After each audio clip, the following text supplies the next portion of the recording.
तो अभी तक के डिस्कशन में हम लोगों ने कूलॉम्स लॉ की बात की है और उसमें 2 पॉइंट चार्ज के बीच के डिस्कशन की बात की है और मल्टीपल चार्जेस के इंटरेक्शन की भी बात की है, जिसको हम लोग प्रिंसिपल ऑफ सुपरपोजिशन टेक्निकली बोलते हैं। अभी हम लोग ये डिस्कस करने जा रहे हैं कि अगर हमारे पास मल्टीपल चार्ज सिस्टम है, बहुत सारे चार्ज पॉइंट चार्ज पार्टिकल्स का सिस्टम है, तो उनका इक्विलिब्रियम और उनकी स्टेबिलिटी के बारे में डिस्कस करना है। So heading is equilibrium and stability of system of charged particles. यहाँ बहुत बेसिक एग्जांपल से हम स्टार्ट करेंगे। So let us take 2 point charges capital Q and capital Q of equal value and equal nature, say positive, दोनों D distance पर placed हैं और इन अगर सिर्फ यही 2 चार्ज पार्टिकल्स होते हैं, उनको रिलीज़ कर दिया जाए तो ऑब्वियसली दोनों एक दूसरे को रिपेल करेंगे और रिपेल करेंगे तो दोनों दूर चले जाएंगे और ये अपने उस पोजीशन पर रिटेन नहीं कर पाएंगे। तो अगर हम चाहते हैं कि कैपिटल Q और कैपिटल Q दोनों अपने जगह पर रिटेन्ड हों, तो हमें इनको फिक्स्ड करना होगा, किसी ना किसी तरह से चिपकाना होगा ताकि ये फिक्स्ड रहें।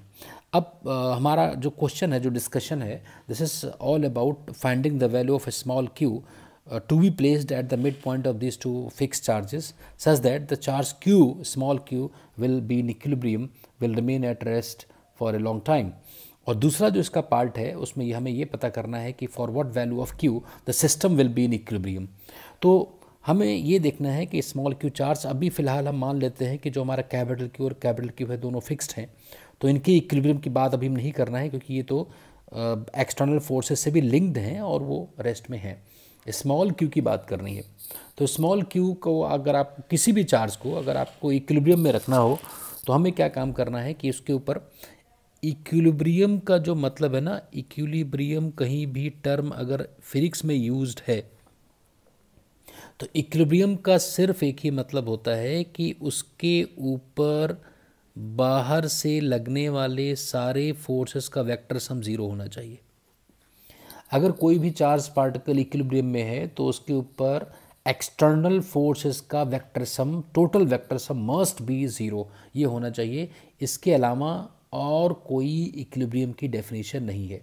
ना। ये भी हम कह सकते हैं कि उसका एक्सेलरेशन 0 होना चाहिए क्योंकि नेट फोर्स बराबर ma है, तो ऐसा कह सकते हैं। तो अभी हम लोग ये देखना चाहते हैं कि कैपिटल Q जो हमारा A पॉइंट, लेटर से ये A है और ये B है और बीच में ये पॉइंट मान लो C है, C मिड पॉइंट है। तो अगर हमें ये पता करना है कि स्मॉल q के ऊपर कितना फोर्स होगा, तो स्मॉल q के ऊपर अगर नेट फोर्स निकालना है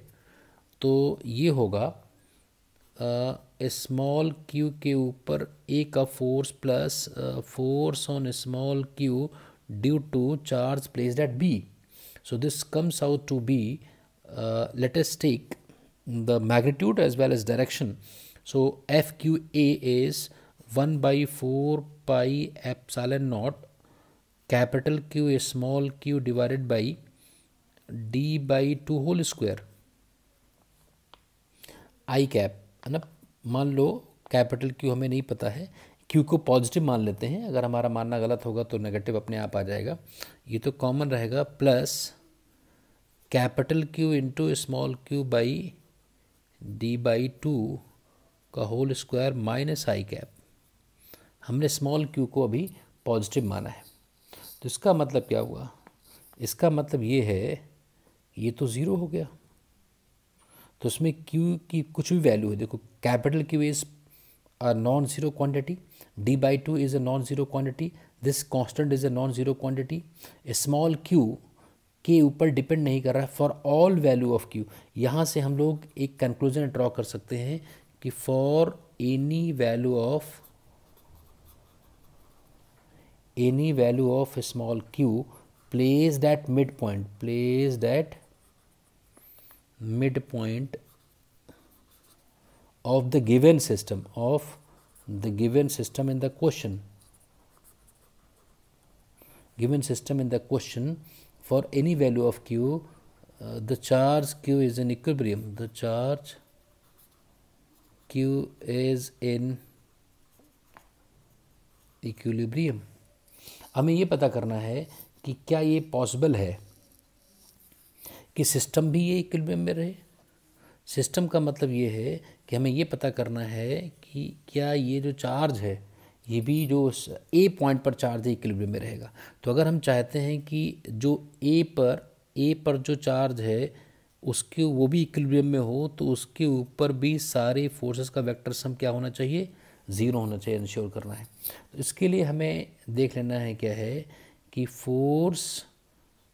on A due to B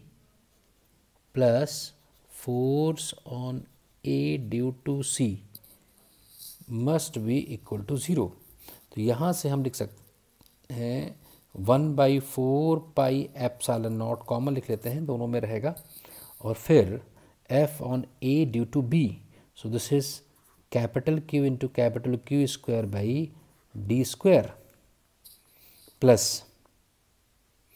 plus F A and C, A और C के बीच का interaction Q into Q divided by D/2 का whole square is equal to zero. अच्छा, यहाँ पर क्या है कि हम तीनों को भी पॉजिटिव मानकर बात कर रहे हैं, तो अगर ज़ीरो है तो कैपिटल Q पॉजिटिव है, स्मॉल q हमें नहीं पता है,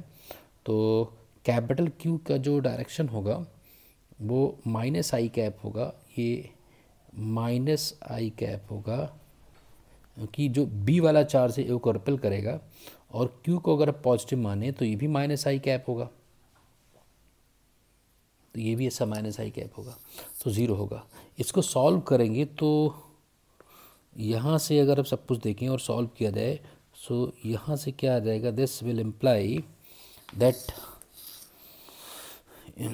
यहाँ से 4Q सॉल्व करोगे तो Q बराबर -Q/4 आ जाएगा, -Q/4। सो -Q/4 ये हम लोगों ने कैलकुलेट कर लिया है। ये इसका सिर्फ ये मतलब है कि अगर हम चाहते हैं कि A इक्विलिब्रियम में हो तो उसके लिए Q की वैल्यू क्या होनी चाहिए, -Q/4 होना चाहिए। और जैसे कि सिमेट्री है पूरे सिस्टम में, तो जो A के ऊपर जो कंडीशन निकलेगी वही B के लिए कंडीशन निकलेगी। तो हम ये कह सकते हैं कि for this given system A of 3 charged particles placed at A, C and B, the system will be in equilibrium if the charge placed at the midpoint is equal to -Q/4। तो ऐसा हम calculate कर सकते हैं। तो ये condition हम लोगों ने कैलकुलेट कर ली। दूसरा हमारा केस ये है, दूसरा हम लोग ये देखेंगे कि भाई जो कंडीशन हम लोगों ने कैलकुलेट की है क्या ये स्टेबल इक्विलिब्रियम है कि नहीं। तो अब हमें ये पता करना है कि जो हमारा सिस्टम है, सिस्टम अब फिर से मैं ड्रॉ कर देता हूँ भी, कि जो सिस्टम हमारा है कि भाई हमारे पास क्या था,